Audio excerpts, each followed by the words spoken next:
The crack echoed through the 62nd floor penthouse like a gunshot. Bianca Calloway's palm connected with Alera's cheek so hard the sound bounced off the floor to ceiling glass, and every bodyguard in the room flinched. "You clumsy, worthless little nobody." Bianca's voice dripped venom as red wine bled down her white silk dress, the spill that had started it all still pooling on the marble between them. Ara's head snapped to the side, a red handprint blooming across her jaw. And for a moment, she looked exactly like what everyone believed she was, a scared, stammering nanny who couldn't walk 3 steps without tripping over her own feet.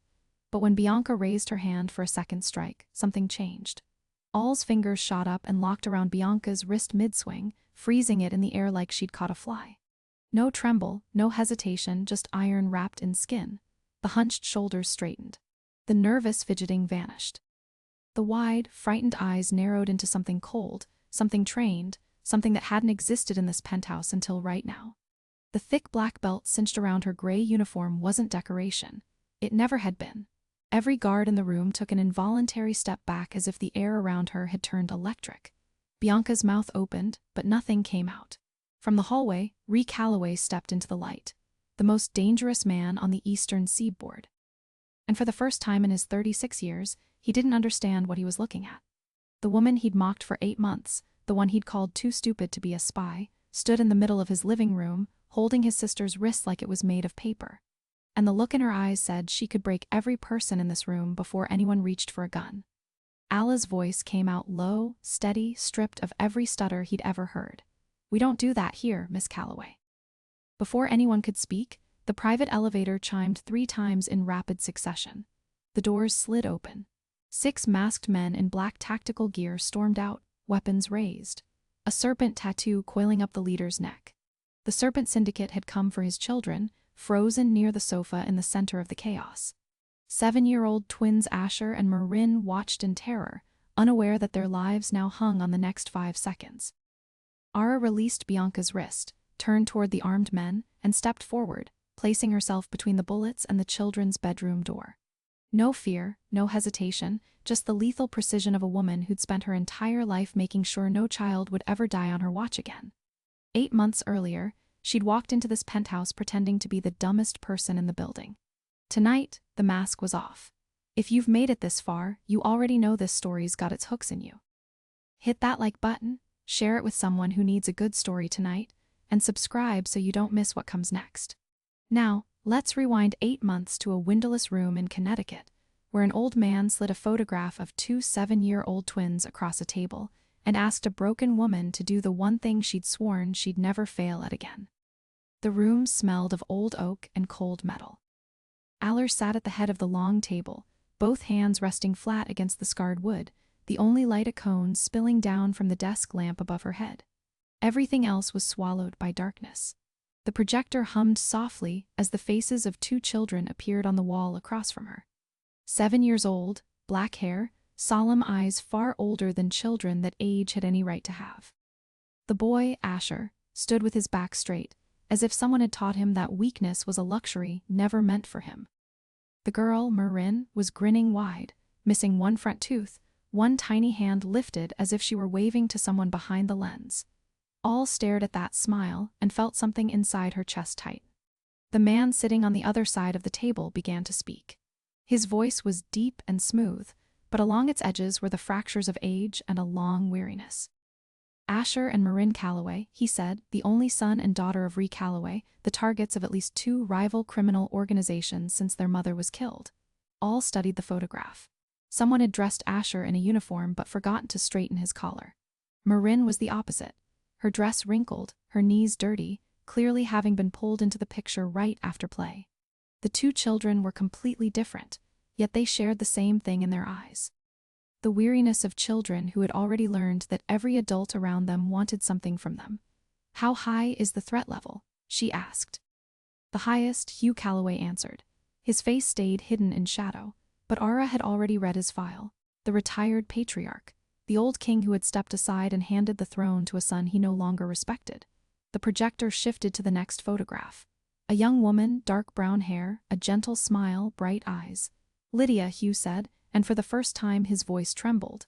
"My son's wife, shot dead 2 years ago in a hit meant for Ree."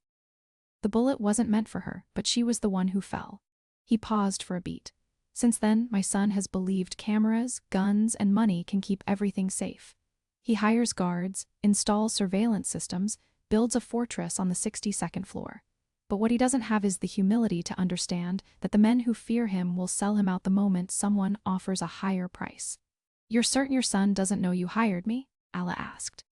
A silence followed, as though Hugh didn't like what came next. Ree believes loyalty can be bought with money. He has guards, cameras, guns. What he doesn't have is the ability to see danger when it comes from inside his own house. Ara leaned back and folded her arms. "You've already tried the usual methods, security upgrades, placing people inside his team." Hugh let out a long breath. "I've tried everything reasonable, so now I'm trying something unreasonable. A nanny." The two words hung in the air. Ara almost smiled.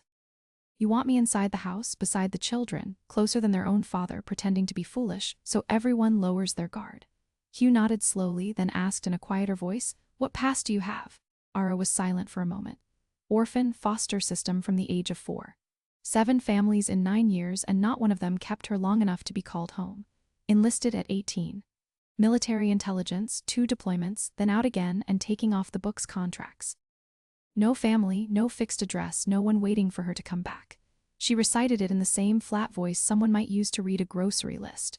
But Hugh heard what she didn't say. He brought the twins' photograph back onto the wall. Ara looked at Marin, at the Gaptoth's smile, at that tiny lifted hand, and the memory came without asking permission.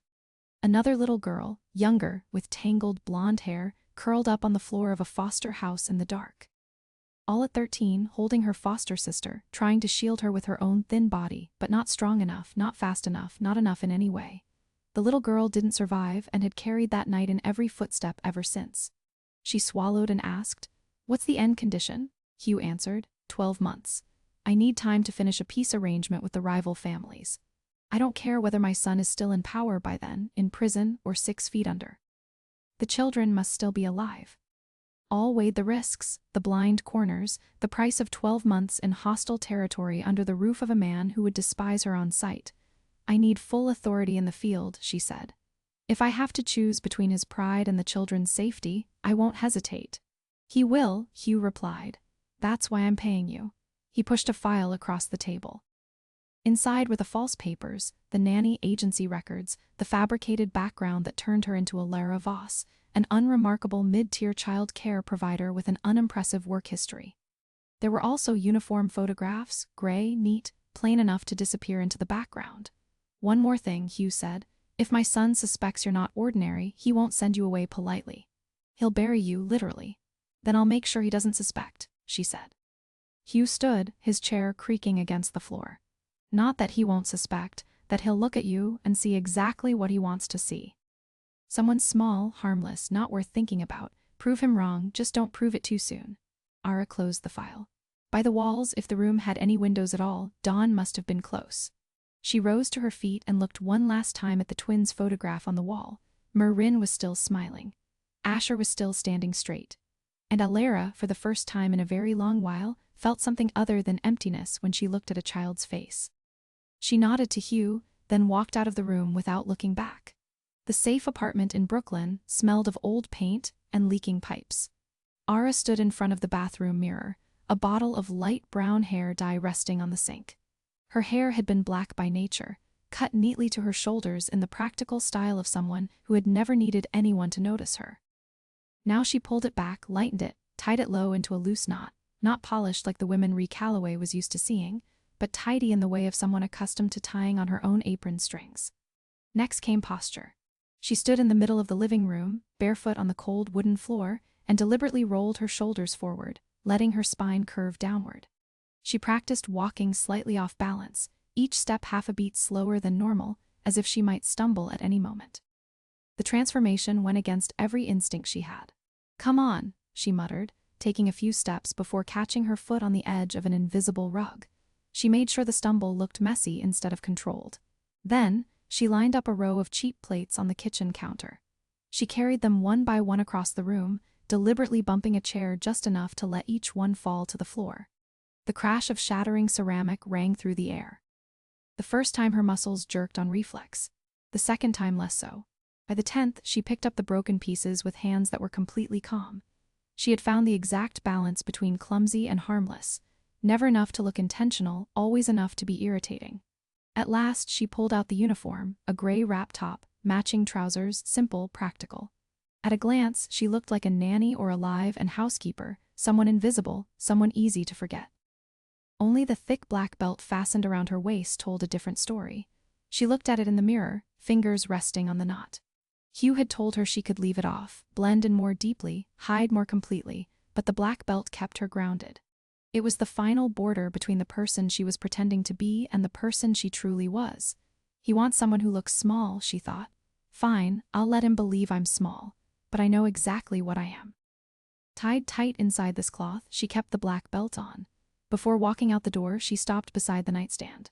A small tin box, its corners dented, sat beside a key and a few loose coins. She opened it. Inside was an instant photograph faded by time. 2 children stood in front of the door of a foster house wearing cheap Halloween costumes bought from a second-hand store. The older girl in a cardboard witch hat. The younger child wrapped in a cape cut from a black trash bag. Both of them smiling with that radiant kind of joy only children can manage when there is nothing in the world worth smiling about. Ara at 12 years old, and her 5-year-old foster sister. 1 year before everything ended, her fingers brushed lightly over the little girl's face in the picture. She didn't say the child's name out loud, because she hadn't spoken that name out loud in 14 years. But she said in a voice only loud enough for the empty room to hear. This time will be different. She slipped the photograph into the breast pocket of her shirt, directly above her heart, where she could feel its hard edge every time she took a deep breath. Then she closed the tin box, tucked it into the bottom of her suitcase with everything else that belonged to the person she really was. By the time she walked out the apartment door, her shoulders were already hunched, her eyes already fearful, her hand already trembling slightly around the handle of the suitcase. Anyone who saw her on a Brooklyn street that morning would have seen nothing more than an ordinary young woman, a little shy, a little clumsy, the kind of person your eyes passed over and forgot at once. But inside the black belt, beneath the gray cloth, behind the eyes performing fear, everything in her was still hard as steel. The lobby of Callaway Tower was all glass and silence, marble gleaming beneath her borrowed shoes. 2 bodyguards stood on either side of the private elevator. Black suits, eyes sweeping over her with the bored look of men who had already seen 100 applicants pass through these doors. "Name?" one of them asked. Voss," she answered, letting her voice snag on the first sound from Sunlight Care for the nanny position. The guard checked his tablet, then nodded. Top floor. The elevator was lined with mirrors and soft jazz. Ara looked at her reflection, rounded shoulders, both hands gripping the file a little too tightly, eyes slightly wider than normal. The door slid open, and silence came down like water. The 62nd floor penthouse was even more intimidating than it had looked in Hugh's photographs. Floor-to-ceiling glass framed the Manhattan skyline, neon and steel, rising outside like another galaxy. The interior was all clean lines and pale upholstery. The kind of place where everything white seemed to dare you to stain it. A woman in a black pencil dress and high heels was waiting near the entrance. "Miss Voss," she said crisply. "I'm Mrs. Thornton, the house manager. Follow me." Mrs. Thornton's heels clicked in an even rhythm across the polished wooden floor. Alla followed behind her, deliberately letting her own footsteps fall slightly out of time. When they entered the main sitting room, she saw him. Ray's Calloway stood beside the glass wall, phone in hand, black suit jacket open over a white shirt, no tie. His posture was relaxed in the way of men who always assumed the room belonged to them. 2 bodyguards stood behind him like shadows and beside them on a long sofa. Asher sat reading a book thicker than his own head, back straight, feet not touching the floor. On the floor a few steps away, Marin lay on her stomach drawing with crayons, her tongue sticking out to one side in concentration, her paper smeared with color. "Sir," Mrs. Thornton said, "your 10:00 appointment." Ree ended the call without looking at. Only when he slipped the phone into his pocket did he turn, his eyes passing over her in one swift, practiced glance. He saw the uniform, the file, the way she clutched it. Nothing in his expression suggested he was impressed. "Aller Voss," he said. "Yes, sir," she replied, adding half a beat of awkwardness to her voice. "Thank you for seeing me. The agency said you'd worked with prominent families, celebrities, executives." "Yes, sir," she said, mostly schedules, meals, homework. "I'm very good with routines." Routines, he repeated, already bored. Can you handle pressure, Miss Voss? Of course, sir. I try to. She stepped toward the coffee table to hand him the file, misjudging the distance by just enough for the edge of the papers to bump lightly against a crystal vase on the table. It tipped and clattered against the glass surface. She lunged for it with a startled breath, fingers fumbling. I'm sorry. I'm so sorry, she blurted out. The vase didn't fall, but the sound had already done its job. One of the bodyguards gave a faint snort.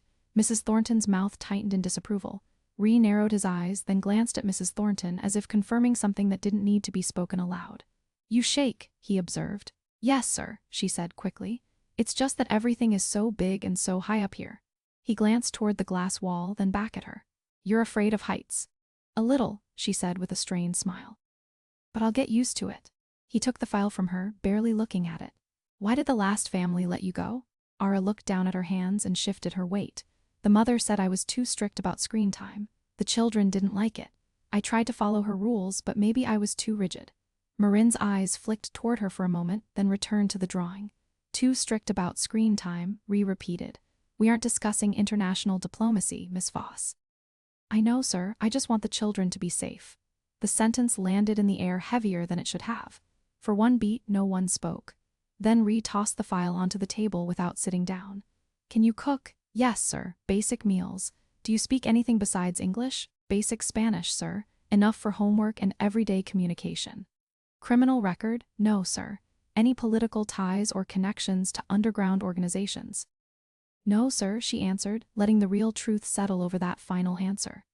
Mrs. Thornton cleared her throat. We still have other candidates to see, sir. Rahed didn't look at her. He kept his eyes on Ara, weighing something. She let her shoulders sag a little more. Her shoes were not quite parallel. Everything about her said not a threat. At last, he gave a shrug. Fine. She's from an agency recommended by a business partner, and she looks too stupid to be a spy. Mrs. Thornton blinked so slightly, it was almost impossible to notice. Sir, hire her, he said, already turning back toward the glass wall. If she breaks anything expensive, deduct it from her pay. The conversation was over, hiding the flash of light in her eyes. Thank you, sir, I won't disappoint you. He didn't bother replying. No handshake, no glance back, as Mrs. Thornton led her down a long hallway to explain the rules in the maze of rooms. All gave the children one quick look. Marin lifted her head from the drawing, tilted it to one side, and stared straight at her waist. You have a black belt like in karate movies, the little girl said. Ara gave an awkward smile. I just like black. Marin frowned as if she wasn't entirely convinced, then went back to coloring. But on the sofa, Asher didn't look up from his book. He didn't need to look up because he had been watching from the moment she entered the room. His eyes followed her down the hallway until she disappeared behind the corner. And in that gaze, there was none of a child's curiosity. There was calculation. The boy didn't believe her. The first week was for observation. Ara memorized the rhythm of the penthouse the way a person memorized the rhythm of their own breathing. She learned the bodyguard schedules, who actually checked the camera feeds when passing the surveillance room, and who only glanced once before scrolling through a phone to finish out the shift. She found the blind spot in the sitting room where the angles of two cameras overlapped imperfectly, leaving a small gap just large enough for one person to stand without being recorded. She tracked Reese's pattern of movement, the way he stepped out of the private elevator at different hours each night. Sometimes carrying the scent of expensive whiskey, sometimes the smell of gunpowder clinging to his collar, as if he had been standing too close to something violent. She recognized the pattern in his anger. When pressure from the underworld rose, when calls stretched past midnight, the entire penthouse the next morning would be strung tight as wire. The staff walked more softly. Mrs. Thornton spoke less, and the children drew into themselves like two small animals who had already learned when to become invisible. Ara noticed all of it and revealed nothing. With Asher and Marin, she was clumsy but dependable. She forgot the way to the library twice and bumped into a side table in the hallway. She dropped Asher's textbook, papers scattering all over the floor. I'm sorry, she murmured, kneeling to gather them up. I think too fast sometimes and my hands can't keep up. Asher knelt to help, picking up each page and stacking it neatly. The boy frowned faintly at that answer as though there was something in it that unsettled him. Something he couldn't yet name, but Marin was different. Marin talked a lot, talked without stopping. Talked as if silence would swallow her whole if she let it.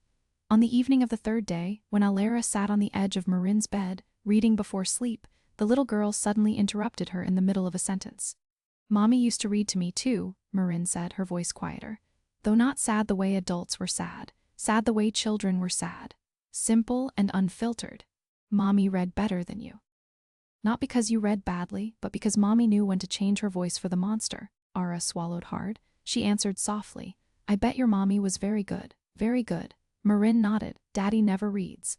Daddy says he's busy, but I think Daddy doesn't know how to do the monster voice.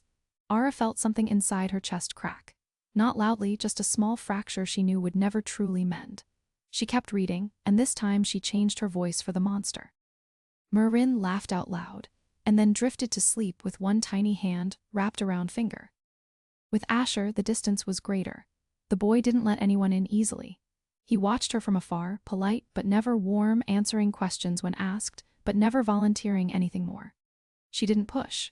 She simply appeared on time every morning, packed his school bag, and slipped in small exercises disguised as games. Circle the exits in this picture of the park, draw the path from the little boy to the safest hiding place. He did them without asking why, as if on some level he understood there were things a person needed to know, even when no one explained them. Then one night, near the end of the second week, there was a soft knock at her door. Ara opened it. Asher stood in the hallway, striped pajamas, hair mussed, eyes wide in the dark. Are you afraid of the dark? He asked. No greeting, no explanation. Alla looked at him for a moment. Yes, she said, I am. The boy blinked, as though that answer hadn't been anywhere on the list of things he had prepared himself to hear. But I know how to sit in the dark until my eyes adjust. All went on. She sat down beside the door frame. Asher looked at her, looked at the darkness in the room, then sat down beside her. He said nothing else. He didn't explain why he had come, didn't ask another question. The two of them sat there in silence, backs against the wall, listening to the city hum far below the 62nd floor. 15 minutes later, his head tipped onto her shoulder, his breathing evening out, his eyes closing. He had fallen asleep. Ara stayed still a while longer, not daring to move, then carefully lifted him into her arms.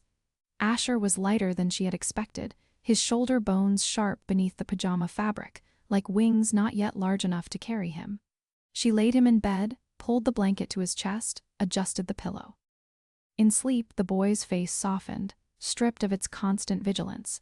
And for that single moment, he looked exactly 7 years old, for the first time since she had met him. All stood beside the bed, looking down at him. And in her mind, one voice repeated over and over like a counted rhythm. Don't get attached, don't get attached, don't get attached. She stepped out of the room, closed the door without a sound, leaned back against the hallway wall and shut her eyes. But she already knew it was too late. The photograph in her breast pocket pressed against her chest like a reminder that the last time she had gotten attached, the price had become something she was still paying even now. Bianca Calloway arrived at the penthouse on a weekday afternoon without warning. The kind of arrival made by someone who believed she never needed to warn anyone. The private elevator opened, and she walked into the sitting room as if stepping onto a stage. A designer handbag hanging from the crook of her arm, high heels striking the stone floor like the beat of a drum, the scent of expensive perfume spreading ahead of her before she even opened her mouth. Mrs. Thornton stood beside the kitchen counter, her back a little straighter than usual, something noticed at once. The house manager wasn't afraid of Ree, but when Bianca appeared, something in her posture changed. Not fear, something closer to patience stretched to its limit. Ara was sitting on the living room floor with Marin, helping the little girl braid her hair into a high bun in a style Marin had chosen herself from an old magazine. Asher sat on the sofa reading, his feet still not touching the floor, still not looking up when someone entered. Bianca stopped in the middle of the room, lowered her sunglasses, and swept her gaze over Ara from head to toe. That look wasn't inspection. It was appraisal, and the result was clearly somewhere below 0. She turned to Mrs. Thornton, her voice loud enough for the entire room to hear. Did my brother hire domestic help, or did you just pick her up outside a bus station? Mrs. Thornton's expression didn't change. Miss Voss was hired through an agency recommended by a business associate. Ma'am. Bianca flicked a hand as if shooing away a fly, then walked toward Marin. The little girl looked up, her eyes lighting for half a second before dimming the moment Bianca bent down and frowned at the half-finished hairstyle. This child looks like she just slept on a park bench, Bianca said, tugging one strand of Marin's hair loose from the bun had carefully braided. Has it really been 8 months? And this nanny still doesn't know how to brush the girl's hair properly. All felt her jaw tight, a small reflex she smothered in an instant. She lowered her head, shoulders rounded. I'm sorry, Miss Calloway. I was braiding it the way Marin chose, but I'll fix it right away. But Marin was faster. The little girl stood up, hands on her hips, chin tipped high in a way recognized immediately because it was exactly like Ree. Miss does my hair prettier than you do, Marin said, her voice bright and firm in the way only a 7-year-old could manage. At least Miss asks me what I like. The air in the room froze. Mrs. Thornton closed her eyes for 1 second. On the sofa, Asher turned a page in his book, but noticed his eyes were not moving across the lines. He was listening. Bianca went pale. Red crept up her neck like a rash. She opened her mouth, closed it again, then turned to Ara with a look had seen many times in her life. The look of a person who needed to pour anger onto someone who couldn't hit back. Did you teach her to talk like that? Bianca hissed through her teeth. Ara drew Marin gently behind her, the movement soft but decisive. Marin apologized to Miss Bianca. Marin pouted but muttered an apology that wasn't especially sincere. Ara turned back to Bianca, eyes lowered, shoulders small. I'm sorry, Miss Calloway. I'll be more careful. Bianca stared at her a moment longer, deciding whether she was worth continuing this over, then concluded that simply wasn't important enough to stay angry at for long. She turned on her heel and clicked down the hallway toward Reese's room, calling out her brother's name as if the penthouse were her own family sitting room. Ara watched her go and took note. Bianca wasn't just an arrogant relative dropping by for a visit. Over the next 20 minutes, Ara counted 3 people Bianca called and invited up to the penthouse for the weekend. None of them passing through security screening, none of them cleared by Mrs. Thornton. Bianca brought strangers into the Calloway home as if it were a coffee shop, and no one stopped her because she carried the Calloway name. When Bianca left 2 hours later, trailing perfume and heavy silence behind her, Alara stood in the kitchen washing dishes and thought she had found the largest security breach in the penthouse. And it wasn't the cameras, wasn't the blind spots, wasn't the lazy bodyguards. It wore high heels, carried a designer bag, and Reese Calloway would never admit it existed because it shared his blood. The first near-death moment came on a cloudy Saturday afternoon. The plan was simple. An afternoon at the private playground in Central Park for rich people's children, where parents and nannies sat on spotless benches, sipping espresso and exchanging small talk while their children played among gleaming slides and climbing frames. The security perimeter had been checked. Cameras were in place. 2 of Reese's bodyguards were stationed at the entrance gate and near the fence. On paper, everything was safe. Only on paper.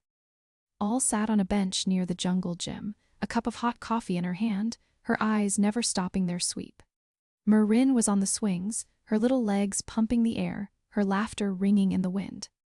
Asher climbed the jungle gym steps with careful, precise movements like a child learning choreography instead of playing. No one pushed him. No one called his name. He played alone with the skill of someone who was used to doing exactly that. All didn't like it.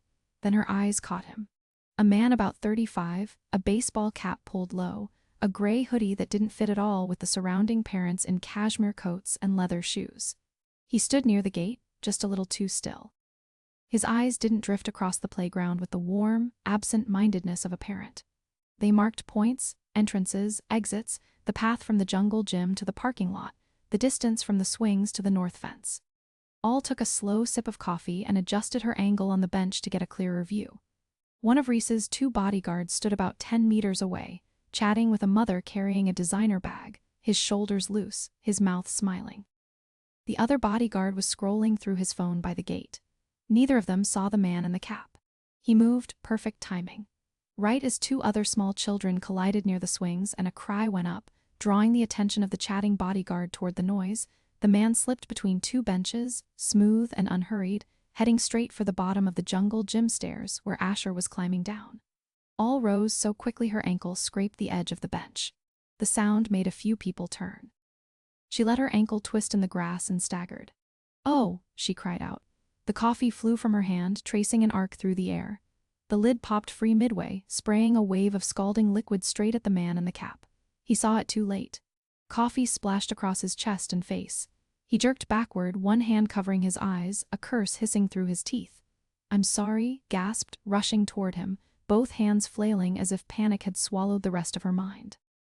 I'm sorry, I tripped. Behind her, the bodyguard finally turned back. He saw the whole scene. The stranger cursing, Aurora fumbling, Asher frozen halfway down the stairs, and at last, professional instinct kicked in.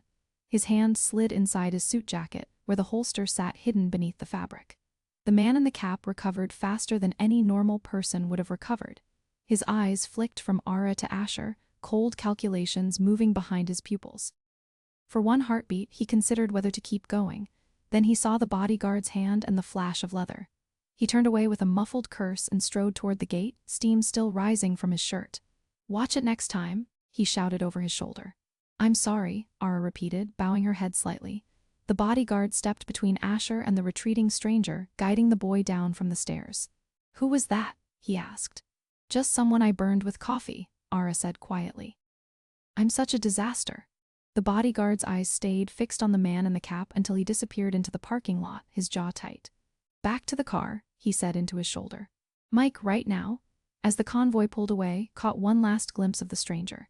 He stood beside a silver van, one hand pressed to his chest where the hot coffee had struck, his eyes burning after the departing cars until they vanished from view. In the back seat, Asher fastened his own seatbelt without being told. "You did that on purpose, didn't you?" he whispered. "Did what?" Alla asked. "Threw the coffee." "You tripped," she said, eyes wide. "Clummiest nanny in New York, remember?" The boy studied her face as if searching for cracks in porcelain. "You didn't scream until after the coffee hit him," he said softly. All turned her face toward the window, her reflection faint against the city, sliding away behind them. She hid a small smile the boy couldn't see. Or perhaps, just perhaps, he could. That evening, when the convoy returned to the penthouse, Ree was waiting in the sitting room, suit jacket off, sleeves rolled up, documents spread across the coffee table. Mrs. Thornton stood beside him, her expression tight. "How was the playground?" Ree asked without looking up. The bodyguard answered before could open her mouth. "There was an incident. A suspicious man approached the boy. He left after Miss Voss spilled coffee on him." Ree looked up.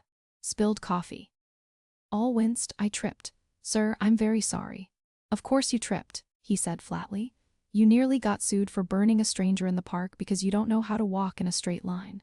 Next time my bodyguards will handle it before my nanny has to set someone on fire." Mrs. Thornton, increase perimeter checks on outings. "And Miss Voss?" "Yes, sir. You're forbidden from carrying anything hot when you take the children outside." "I don't want the risk of you injuring someone and getting sued." "Yes, sir." Ree turned back to his papers as if she had disappeared. Marin tugged hand and pulled her toward the bedroom, chattering about the swing, but Asher walked behind them in silence.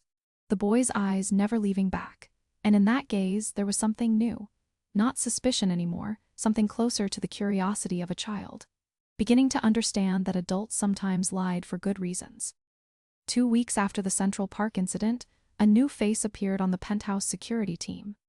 Dylan Hale, 32 years old. Sharp cheekbones, an easy smile of the kind worn by the best insurance salesman in the neighborhood, the kind of smile that made you forget you hadn't checked how long he'd already been standing there. He introduced himself to Mrs. Thornton in a courteous voice, shook hands with the older guards with a grip that was just firm enough, and within the first hour already knew the cook's name, knew that Mrs. Thornton drank Earl Grey tea, knew that the night guard liked to watch basketball on his phone. He knew how to make people comfortable, and that was exactly what made uncomfortable. She watched him from the kitchen while washing dishes, her hands sunk in soap suds, her eyes slipping across his reflection in the stainless steel cabinet door. Dylan was standing in the hallway talking with one of the older guards. The conversation looked harmless, but when he thought no one was watching, his eyes didn't drift toward the windows or the cameras the way a normal security man would. They slid left toward the children's schedule pinned to the side of the refrigerator. School hours, piano lessons, outdoor playtime, teacher names, the address of the music class. His gaze stayed there for exactly 3 seconds, then returned to the conversation as if nothing had happened. But 3 seconds to Ara was an entire declaration. He caught her looking, or thought he caught her looking, because she had already dropped her gaze back to the dishes half a beat earlier. He stepped into the kitchen, leaning against the counter, his pleasant smile still in place. "Busy every day around here, huh?" he said. All dried her hands on a towel and gave him a shy smile. "The children sadly don't know how to schedule their naps around the staff meeting calendar." He laughed softly. "I'll remember that." When he turned away, his eyes flicked once more, quick, almost invisible, toward the children's bedroom door at the end of the hallway. The glance lasted only a moment, but it was enough. All set the towel down and walked into the children's room. Marin was sitting on the floor doing a puzzle. Asher was at the desk working on school assignments. She sat down between them, her voice as casual as if she were talking about the weather. "There's a new guard out there," she said. "If he or anyone else says your father sent for you to go somewhere without me, you find me first. Always, do you understand?" Marin looked up. "Why? Because I like knowing where you are. Call it one of my strange habits." Marin gave a shrug, accepted that answer, and went back to the puzzle, but Asher looked at her over his shoulder. His pencil stopped on the page.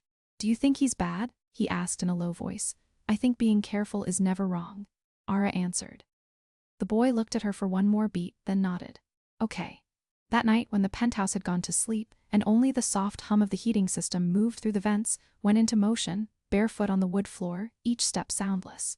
She slipped through the hallway under the faint glow of the motion lights. The utility room sat beside the laundry room, its door unlocked because no one imagined a nanny would ever have a reason to go in there. Inside, she found it immediately. The Wi-Fi power splitter sat on a low shelf, the same model as the old one, the same color, the same brand, but the serial number was different. She crouched down, her fingers brushing along the back of the device. She had memorized the old number in the first week when she searched the penthouse at night. This wasn't that number. Someone had replaced the unit, and the only reason to replace a power splitter with a copy that looked nearly identical was to hide something inside it that the naked eye wouldn't catch. A parasitic transmitter riding the internal network, siphoning data from cameras, microphones, schedules, everything that moved through the penthouse Wi-Fi. She couldn't take it apart to inspect it without exposing herself, but she could kill it. She stood up, stepped back into the hallway, and took a mop bucket and mop from the laundry room. She began mopping from the hallway into the utility room. Her movements slow and ordinary, the mop passing back and forth. Then she tripped. The bucket tipped, spilling across the floor, water rushing over the equipment shelf and soaking the power splitter and cables. The sharp hiss of an electrical short snapped through the room, and the smell of hot plastic drifted into the air. "Oh my God," whispered to herself in the darkness. Her voice just panicked enough to be believable. The next morning, the IT technician stood in the hallway cursing while he inspected the damage. The entire Wi-Fi system had collapsed overnight. The router burned out, the power splitter flooded, part of the backup data lost. One of the guards standing nearby had gone pale, his eyes fixed on the ruined equipment with the expression of a man who had just lost something he couldn't explain to anyone. All stood beside them, both hands twisting together, eyes wide. "I didn't know the bucket was that full. I swear I was just mopping the floor. I'm sorry. I'm so sorry," Mrs. Thornton sighed. The technician shook his head. When Mrs. Thornton explained the incident to Ree in the sitting room, he didn't bother looking up from his phone. "She doesn't see anything," he said, his voice flat as the tabletop. But she did. She saw everything. Ara chose the exact moment when Mrs. Thornton was alone in the kitchen to test the waters. The house manager was reviewing invoices, her glasses resting low on the bridge of her nose, her pen tapping lightly against the tabletop in the rhythm of thought. All stepped in, twisting her fingers together as if gathering courage. "Mrs. Thornton," she began, her voice small, "I've noticed a few things that seem a little strange." The house manager didn't look up. "What things?" "Mr. Hale, the new guard. Last week, he left his post near the private elevator for almost 5 minutes and the side door sensor by the kitchen. It was turned off over the weekend, maybe by accident, but I'm not sure. I know this isn't my place," but Mrs. Thornton set the pen down with a soft click. She looked up, the lenses catching the kitchen light, and regarded with an expression that was soft and hard at the same time. "Miss Voss," she said, "your job is the children.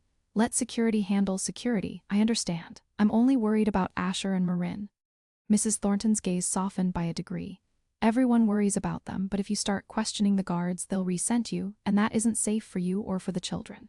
Do you understand?" "Yes, ma'am, of course." Ara lowered her head and backed out of the kitchen with the fumbling steps of someone who had just been corrected exactly where she deserved it. But the warning only made her more certain. If Mrs. Thornton, the sharpest person in this house, couldn't see the problem, then the problem was hiding itself very well, or it had been here long enough to become normal. That night, when the penthouse sank into darkness, and only the steady hum of the elevator moving through its private shaft remained, Ara moved. She already knew the position of every motion sensor, knew which lights would turn on when she passed, knew how to keep close to the wall to avoid triggering them. Reese's study was at the end of the east hallway, a heavy oak door with a coded lock. She didn't need to go inside. She only needed to check what she had seen the night before, and tonight it was still there. The second drawer from the top of Reese's desk, the kind with a small lock that needed its own key, was still shut, the lock still intact. But when she shined a small flashlight across the face of the drawer, the scratches inside the lock confirmed it. Someone had opened it and closed it carefully, skilled enough not to leave marks for an ordinary eye, but not skilled enough for the papers inside had been disturbed. The order of the pages no longer matched the filing habits reused by instinct, habits she had already observed. Someone was reading the Calloway family's financial records. She moved on to the kitchen. The box for the back door key, the metal wall-mounted lock box that required a 4-digit code, had fresh scratches around the latch. Not the scratches of someone using the correct code with ease, but of someone who knew the code and still needed an extra half-second to turn it. A hand not fully familiar with the mechanism. Someone had the code but wasn't someone who regularly used that door. A picture was taking shape.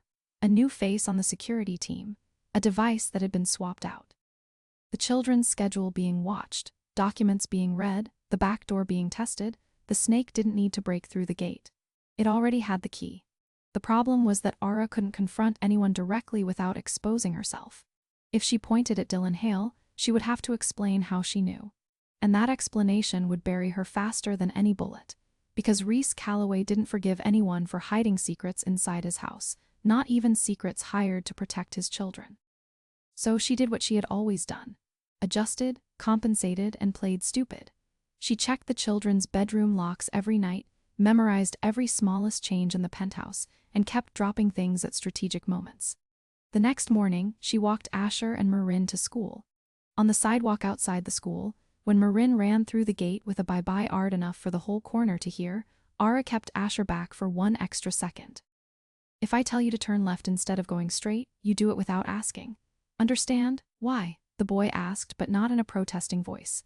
In the voice of a child already used to the world running on rules no one explained to him. Because sometimes the most obvious road is the one somebody wants you to take. And I don't like giving strangers what they want. The boy sighed, looked left, looked right, then looked straight ahead. I can count 3 exits from this street, he said.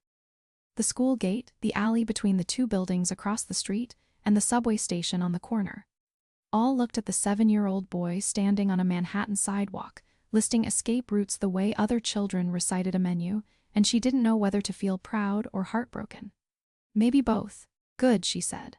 The boy nodded, adjusted his backpack, and walked through the school gate without looking back. All stood there watching until he disappeared behind the doors, then turned away, shoulders rounded, eyes lowered, and went back to being the clumsy nanny everyone had grown used to overlooking. Ree returned to the penthouse a little before 2:00 in the morning. The private elevator opened in silence, and he stepped into the hallway with the posture of a man who had spent everything inside himself and still forced his body to remain upright. His suit jacket was slung over one arm, his white shirt sleeves rolled up, the right cuff marked with a streak of blood that had already turned brown. It wasn't his blood. He wasn't injured, at least not in any way the eye could see. But his eyes were hollowed out, and his left hand still trembled faintly with the rhythm of adrenaline not yet drained away. The residue of whatever had happened out there on streets the city's lights never truly touched. He crossed the dark sitting room, past the kitchen, and entered the hallway leading to the children's rooms. Habit. No matter how late he came home, no matter how much blood the night had drawn, he always passed through this hallway before going to his own room. He never went inside, never opened the door, only passed by and listened for their breathing through the wood, confirmed they were still alive, and only then allowed himself to stop standing guard. But tonight, Marin's bedroom door was slightly open. The warm yellow glow of the nightlight spilled through the crack and a thin ribbon across the hallway floor. He stopped. Inside, sat in the small armchair beside Marin's bed, a book open in her lap, her voice so soft it was almost nothing more than breath shaped into words. She was reading the final part of a story Marin had probably fallen asleep before reaching halfway through, but kept reading, kept her voice steady, as if stopping would break something fragile.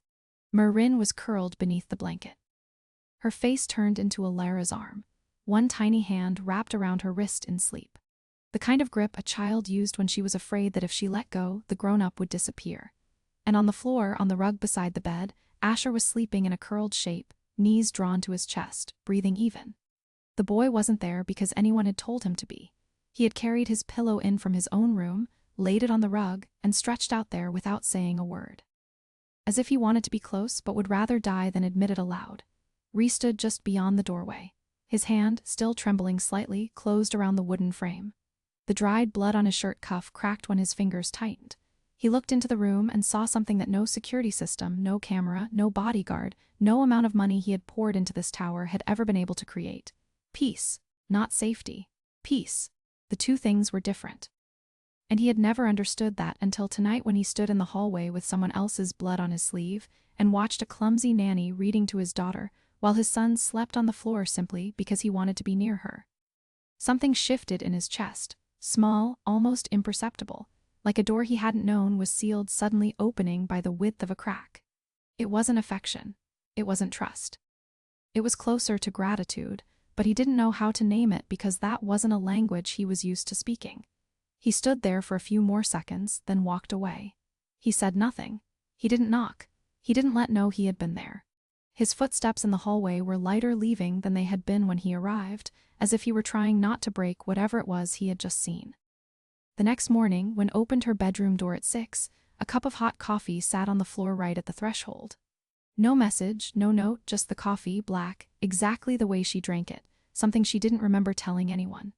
She stood there looking at it for a moment. Then she bent down, picked it up, took a sip, and looked out toward the hallway window where the early Manhattan light was pushing through the glass.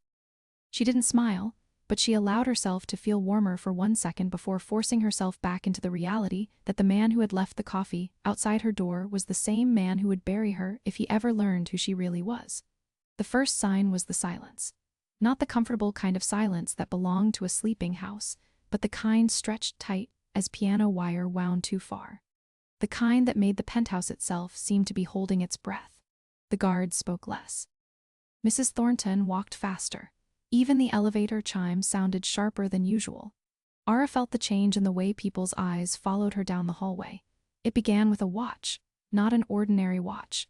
A limited edition piece Rhys kept in a glass case in his bedroom beside the cufflinks that had sealed more than a few blood-stained agreements. He rarely wore it, but he liked knowing it was there. A reminder that time, like power, could be possessed. One morning, the glass case was open and empty. The discovery detonated through the penthouse like a small bomb. The guards were summoned, schedules reviewed, security footage rewound frame by frame. The staff stood lined up in the dining room, hands clasped, faces pale. All stood among them, her heartbeat even, her expression confused. Last night, 10:32, one of the guards reported, eyes fixed on his tablet. The boss's bedroom door opened. There was movement near the glass case. The watch was taken. And who? Rhys asked, his voice low and quiet in the way that made everyone in the room more tense rather than less. Who opened my bedroom door at 10:32? The guard hesitated. Miss Voss, sir. Every head turned toward at once. That can't be right, she said, letting her voice tremble in exactly the right place. I put Marin to bed at 9:00. I didn't go near your room after that. The guard touched the tablet screen and a still image appeared. Black and white, grainy from the hallway camera. A figure in a gray uniform walking toward Rhys's bedroom. Her uniform, her height, her low knotted hairstyle. Cameras don't lie, another guard muttered. All stared at the image. The posture was close but not perfect. The shoulders were a little too straight. The walk too precise, too even. Missing that half-beat of imbalance she had spent weeks practicing back in the Brooklyn safe apartment. Someone had studied her, watched every gesture, then adjusted the performance until it was just similar enough. Almost perfect, but almost wasn't perfect. I wasn't there, she said, keeping her voice steady. Ask Marin. I was in her room until she fell asleep. Marin was asleep. One of the guards muttered. Enough, Mrs. Thornton cut in, though the worry in her eyes was plain. One of the guards stepped forward. Dylan Hale, maybe she didn't mean to steal it, he said. Both hands spread in the reasonable gesture of a man stepping in to mediate. Maybe she only wanted to look at it. It is a very expensive watch. Temptation can be strong. The suggestion slid into the air like a blade. Ara looked at him, and in that polite smile she saw it clearly for the first time. The satisfaction of a man who had been waiting for this moment for a very long time. The insider wasn't only opening doors for the enemy. He was laying traps beneath her feet. "Search her room," Reese said. 2 guards went down the hall. Ara kept her eyes on Dylan. He kept his on her, unblinking, daring her to crack the mask to reveal exactly how much she understood. They came back faster than she had expected.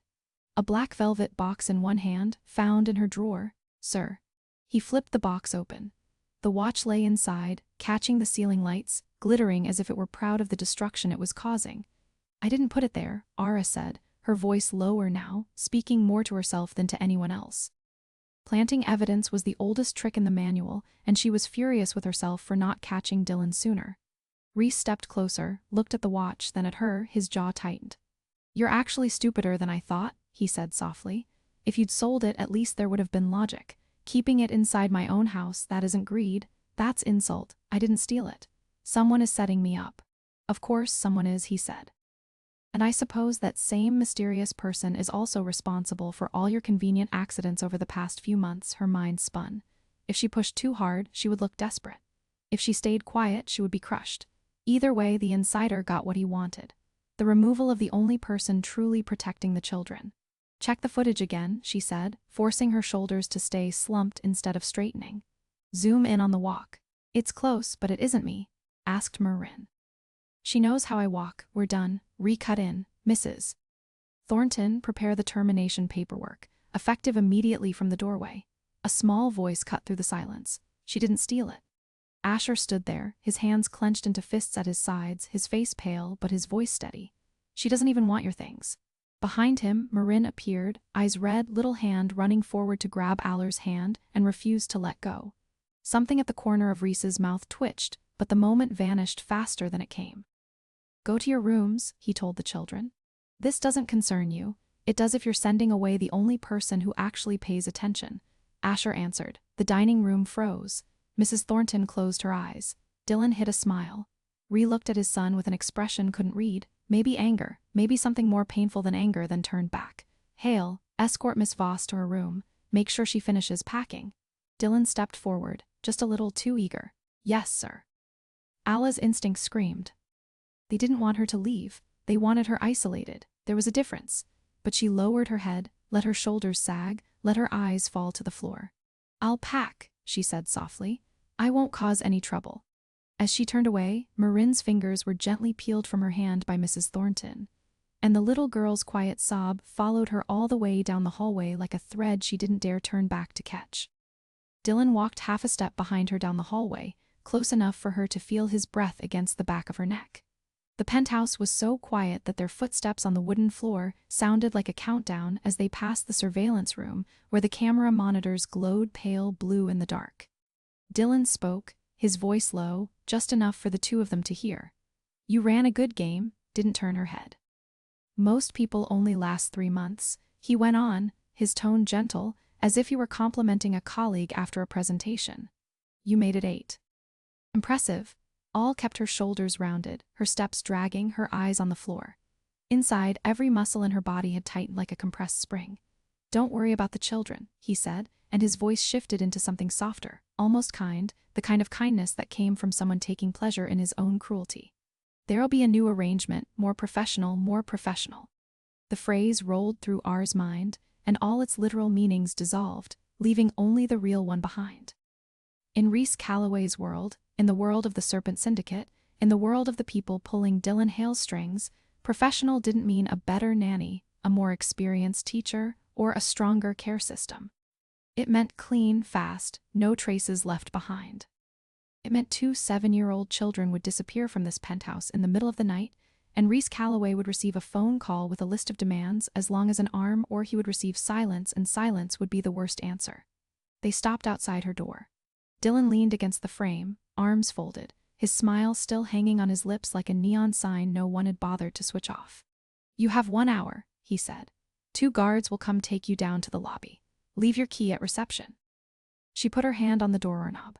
"Thank you," she said softly. In the voice of someone who had surrendered, he watched her for another beat. As if searching for some sign, a flash of anger, a cold look, anything that would confirm she wasn't just the clumsy nanny he had beaten, but gave him nothing. She stepped inside and closed the door gently, not slamming it, because even the sound of a door shutting could reveal too much. The room was small. A single bed, a nightstand, a narrow wardrobe, a small window facing the empty gap between two towers. The suitcase lay half open on the bed, a hollow witness to the life she had started to pack away the moment the word terminated left Reese's lips. Now it looked like a prophecy. She sat down on the edge of the bed, both hands on her thighs, staring straight at the wall in front of her. Silence gathered around her like rising water. Then she bent down and pulled the tin box from the bottom of the suitcase. One corner had been dented a little more during the last move, the silver paint flaking away, but inside the photograph was still intact. Two children standing in front of the foster home door, a cardboard witch hat, a cape made from a black trash bag, the radiant smiles of children who didn't know this would be the last Halloween they would ever laugh through together. Ara looked at her foster sister's face, and the memory came without asking permission that night in the foster home. The darkness thick, the heavy footsteps in the hallway, the bedroom door opening, and the hall light cutting a strip of brightness across the floor. All at 13, pulling the little girl toward her, pressing her into the corner, using her thin body as a shield. But what was 13 worth? She wasn't strong enough, wasn't fast enough, wasn't big enough to stop the hands that dragged the child out of her arms. And when it was over, when the lights came on and the adults came running and someone called an ambulance, the little girl lay on the floor, eyes open, staring at the ceiling with a look Aller would see again every night for the next 14 years. A tear fell onto the photograph. Ara didn't wipe it away. She let it fall. Let it soak into the faded paper because this was the first time in 8 months she had cried, and she needed to feel it. Needed to know that the part inside her hadn't died completely, no matter how many times she had tried to kill it.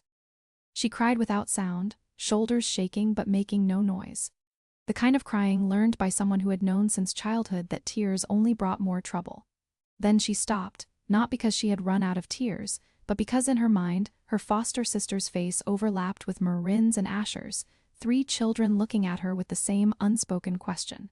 "Are you here?" She gripped the photograph tightly. Not this time. She placed it back in the tin box, closed the lid, and slipped it into the breast pocket above her heart. Then she stood up. She looked down at the black belt around her waist. The fabric slightly frayed at the edges after 8 months of wearing it every day. She untied it, smoothed it flat, then tied it again, tighter than before, the knot pulling firm like a vow.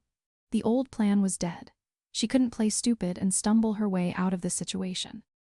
Dylan had closed that door when he planted the watch in her drawer. But she also couldn't walk out of this building. Not when more professional was waiting for the children on the other side of the door she had just been pushed through. She wouldn't leave. She would play obedient, play the defeated woman, drag her suitcase out with lowered eyes, but she wouldn't step into the elevator. She would wait. And when the moment came, when the snake finally showed its whole face, she would be exactly where she needed to be between it and the children. She looked out the small window. Manhattan flickered below, indifferent and brilliant. 1 hour. She had 1 hour before they came to knock on her door. She sat back down on the edge of the bed, her spine straight for the first time in 8 months when no one was watching, and waited. The knock came sooner than an hour. It wasn't the 2 guards arriving to escort her out. It was Mrs. Thornon, her expression tight, though her voice stayed even. "Miss Voss," she said, "the plan has changed. Miss Bianca insisted you serve the guests tonight as a final humiliation before you're thrown out, and the boss is too distracted by the syndicate threats to argue with her. The boss needs the full staff on service. You'll leave after the party ends." Ara looked at the house manager. Inside her, something flashed, not hope, something closer to calculation. More time. One more door not fully closed. "Yes, ma'am," she said, her eyes lowered. She stepped into the hallway, and the penthouse had already turned into another world. Red wine on every surface, crystal glasses glittering beneath the chandeliers, guests drawn from Manhattan's upper crust in tailored suits and cocktail dresses, laughter mingling with jazz drifting from the ceiling speakers. Bianca stood in the middle of the sitting room like a queen on her own stage, wearing a white silk dress, her hair curled to perfection, smiling brightly at a man Ara had never seen on the security list. She watched while carrying a tray of canapes through the room, shoulders rounded, eyes lowered, invisible among the glamorous crowd. The man speaking with Bianca was around 40, in a gray suit, his smile easy, but when he thought no one was watching, his eyes slid to the right toward the evacuation map mounted on the wall near the side door. He read it for 2 seconds, then turned back to the conversation as if nothing had happened. All set one tray down, picked up another, and in that span of time she finished connecting the pieces. Dylan didn't need to separate Marin from the penthouse himself. He was using Bianca. Bianca knew nothing, only thought she was taking her niece to some elite late-night social event with a charming new acquaintance. The same man now reading the evacuation map in the sitting room. A clean plan, polite, no guns required, just a vain aunt and a car waiting downstairs. When Bianca clapped her hands to draw the room's attention and announced that she and Marin would be stopping by a late party for Manhattan's young elite, knew she had a few minutes. No more. She looked around the room. Ree was speaking with two men near the glass wall, but his gaze kept flickering toward, a lingering doubt gnawing at his cold intuition. Dylan stood near the elevator, eyes tracking everything, waiting. The evening shift bodyguard stood by the entrance, a glass of water in hand. Off guard in the party atmosphere, Marin sat on the sofa, swinging her legs, wearing the dress Bianca had brought her, looking like a little doll in a room full of adults. All didn't have many choices. She couldn't speak plainly. She couldn't drag Marin away without being stopped. But she could do one thing she had spent 8 months perfecting. She lifted a tray of red wine, 3 full glasses, and walked toward Bianca with her usual fumbling gait. She calculated the distance, the angle, the speed as she passed Bianca. The edge of the tray brushed her elbow just enough for one glass to tilt. Then 2. Then red wine came pouring over the white silk dress like blood spreading across snow. Bianca's scream cut through the jazz. Her palm connected with Ara's cheek like a gunshot. But as she raised her hand for a second strike, Ara's fingers shot up and locked around Bianca's wrist mid-swing. The hunched shoulders straightened, and the nervous fidgeting vanished. From the hallway, Ree Calloway stepped into the light, frozen by the sight of the woman he'd mocked for 8 months, holding his sister's wrist like iron. Alla's voice came out low and steady. "We don't do that here, Miss Calloway." Only then did the private elevator chime, and the doors slid open to unleash chaos. Bodyguards reached for their guns. "Mrs. Thornton threw herself behind the sofa, dragging Bianca with her as the woman stood frozen in the middle of the sitting room, red wine still dripping from her dress. The guests screamed and shoved toward the windows as if bulletproof glass could save them. Reese lunged for his phone and swore, but didn't run toward any shelter. She ran forward. "Asher? Marin?" she shouted, her voice cutting through the chaos like a blade through cloth. "Under the bed. Count to 100. Just like we practiced, somewhere down the hallway, she heard the quick patter of small feet, the slam of a bedroom door, and she knew the children had heard her. 8 months of games about counting exits, 8 months of exercises about finding hiding places disguised as fun. All of it narrowing into these 3 seconds. 6 gunmen spread out through the sitting room, moving in formation. Professional tactical boots striking the stone floor in an even rhythm. Behind them, Dylan Hale stepped out of the elevator last. No mask, no concealment. The familiar pleasant smile gone, replaced by something cold and sharp as a freshly honed blade. "Your father's security has expired, Calloway," he said, his voice carrying across the room. Ara stepped into the line of fire. The first gunman swung his weapon toward her. Before he could squeeze the trigger, she had already closed the distance, using the glass coffee table as a springboard, her foot driving down onto the surface and launching her upward, the sole of her shoe slamming straight into his chest. He flew backward into the man behind him, and both crashed to the floor in a tangle of limbs and curses.